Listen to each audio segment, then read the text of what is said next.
Hello, welcome to Homeopathic Services. My name is Pierre Fontaine. I have been a professional homeopath for well over 20 years.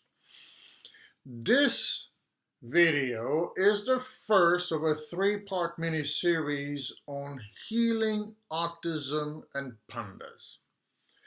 I am certain you will learn a lot. I assure you this will knock your socks off. Please be sure to watch all three videos. They're short. I'm going to keep them to 15 minutes. And you will learn a whole lot.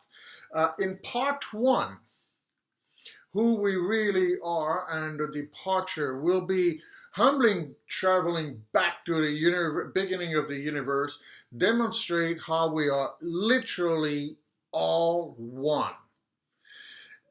In part two, will take us to the fragmentation of medicine and how the idea of killing to cure became the central, if not the only idea for treatment. This episode will bring a lot of perspective to everyone. I guarantee it. That episode will leave you literally with your mouth open. It will explain why you chose the treatment you have chosen, being chelation, biomed, ABA, etc., etc. You will be absolutely able to discern between them and from a different angle see their limitation. In part three, we will bring the entire thing, the two previous episodes, to what healing means rather than cure.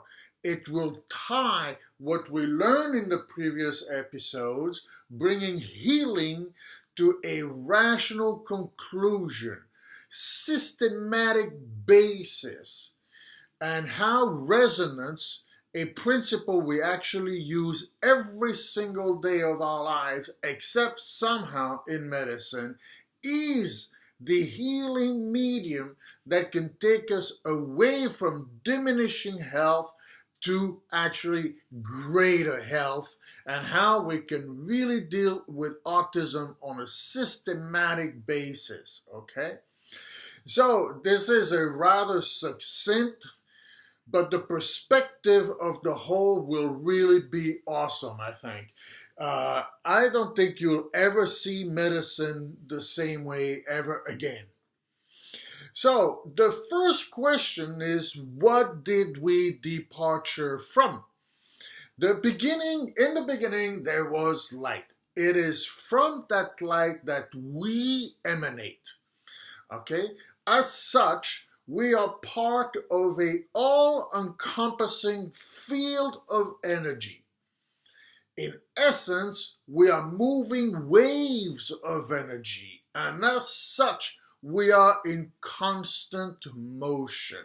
Every single molecules, the trillions upon trillions of molecules that form our cells in our body are in constant motion. We have all seen the images of these fast-moving molecules taken from a microscope. The bump and grind motion we are told, is haphazard, but it is absolutely not. It is not haphazard. The motion of all these molecules is not haphazard, but rather dictated by attraction and energy pattern, we also known as resonance.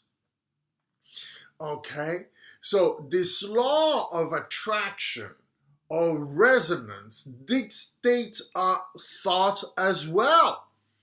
As our thoughts are all energy, naturally the same holds true for our emotions. So in the physical, mental, and emotional body, we have molecules of emotions, but our testing is not really accurate enough to figure all of them out.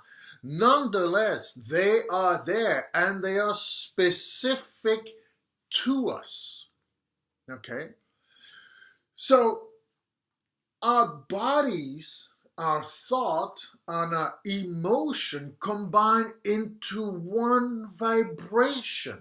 And that vibration is ourselves. It is within ourselves and it is ourselves. It combines into what makes us one whole. That was quite a bit, wasn't it? Now, when we meet other people, we create another whole. We are constantly creating within ourselves as well as outside of ourselves. Now, don't take it from me. I'm going to quote the great Einstein. He said, matter is formed out of energy. That is all we are, and there is nothing beyond the field. So we are an integral part of the field, you see? We have our own field of energy.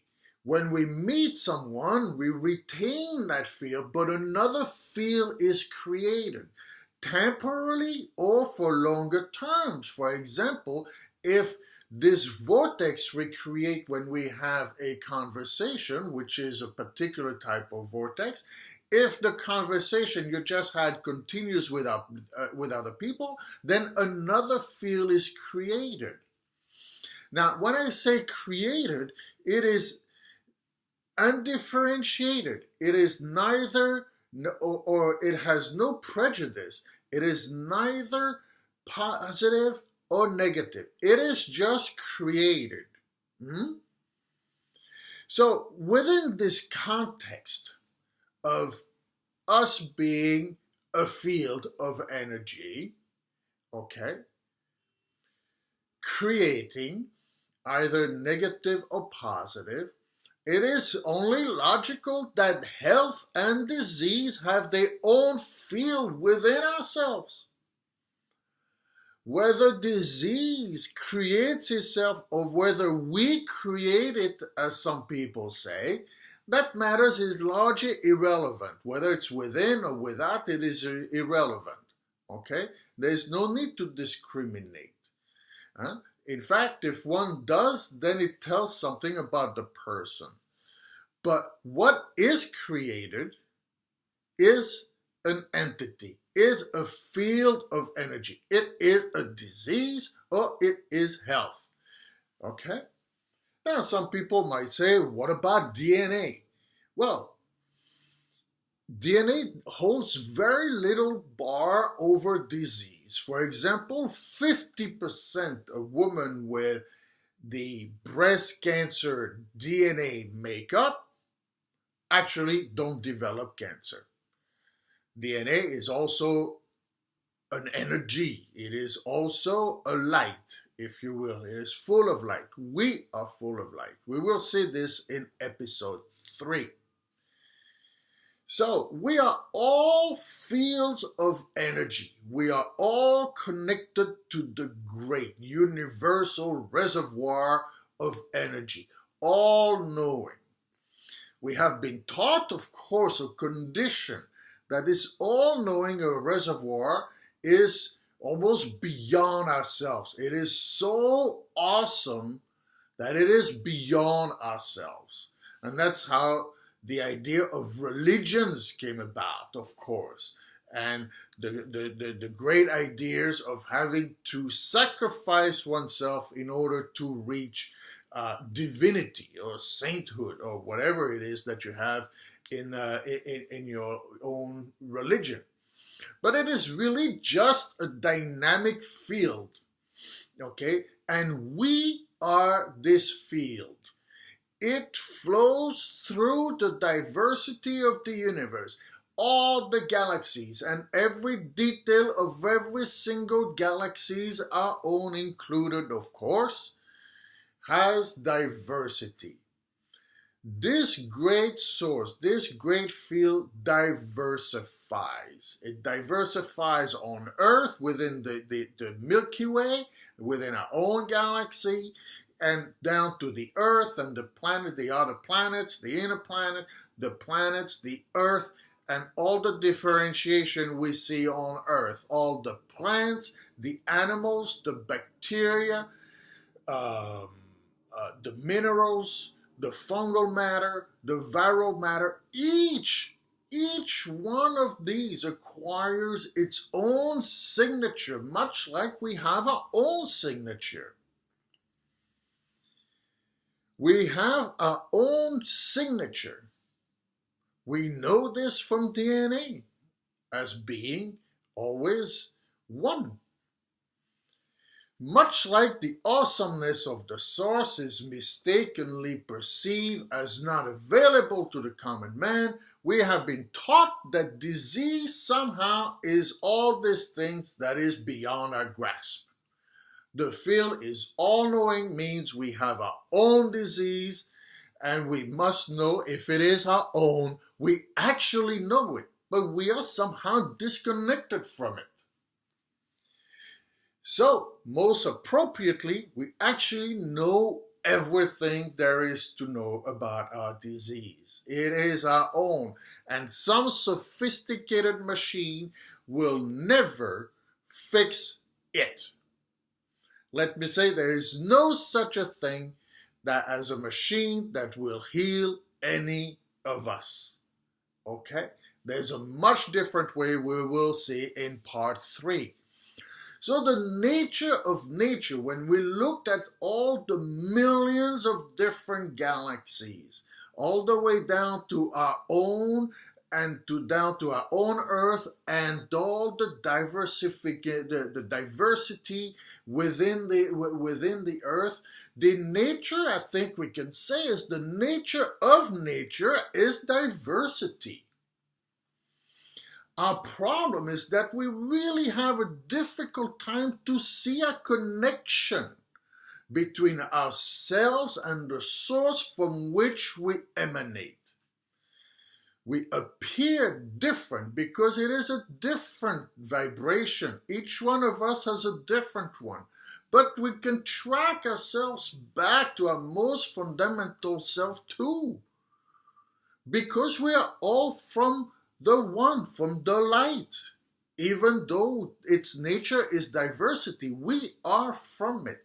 We emanate from it, and so does illness, no matter which condition, including autism or PANDAS. Now, there are numerous books that touch upon this concept of resonance or tapping into the great unknown, but none of them speak of healing per se. None of them can be as accurate as homeopathy. But before I speak about homeopathy, we must understand, we must take a step back and to see how we got to the fragmented view about health and disease. And in part 2, that's what we will see. What this fragmented view means in the treatment of children on the autism spectrum or the PANDAS patients. We will see why we think chelation and biomedical is the answer to the problem. But if you are like most people who call me and say, these have helped, but we are still missing a big piece and we fear it will all unravel. So in episode 2, we will see why it is so, and we will explore the weaknesses of the system upon which it is built. So please watch episode 2, the fragmented view of this 3-part series. I don't think there's a doubt in my mind. There's no doubt in my mind that you will have ha-ha moments. That said, enjoy. I'll see you in episode 2.